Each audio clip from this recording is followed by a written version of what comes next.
Hey guys, merong naiwan ang customer kanina. Wala naman siya sa place na kung saan dapat niya tanggapin yung package o yung pagkain na to napadala sa kanya. Sabi na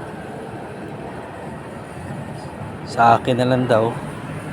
Kanina pa ako nag-text wala naman siya, kaya niya tumawag, hindi naman siya sumagot. Hanap na lang tayo ng homeless, bibigyan natin ng pagkain.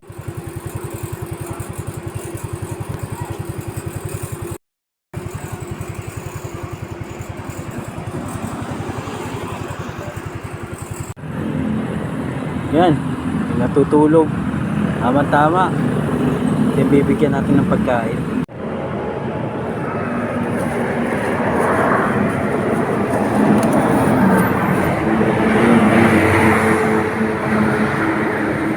Boss, kumain ka na ba? Hindi pa po. Ito, pagkain. Para sa'yo. Sabi ni Ninang, ultrasound test daw po yun. Ano?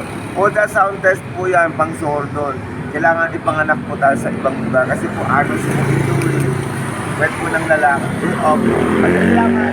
O sige, kainin nyo yan. Kasi bigay na rin ng... Yung ipapanganak sa ibang lugar na hindi na po ato. Oo. Ay, yung deposito po rito, gold ore po yun eh, yung panggawaan ng pala. Sige po sila. Sige dito ka lang natutulog? Ano po eh, ayaw nila ako pauwiin eh. Kasi nagka-cartoons po kami. Yung MTV po yung Leroy Gram, ako po yung gumagawa. Yung nakataon ng Jim Web at saka Batman. Yung nanonood yung mga ano po eh. Salamat po. Sige boss, sa'yo na yan. Ingat kayo Okay. Hindi po pinapalabas yung TV po na itong lang sa mga bata po. Sige. Kinain nyo na.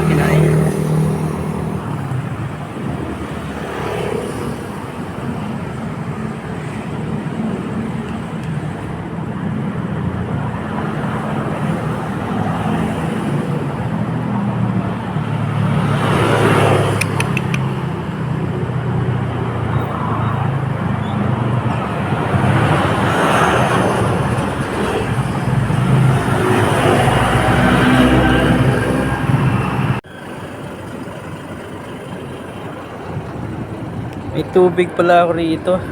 Bibigay ko sa kanya.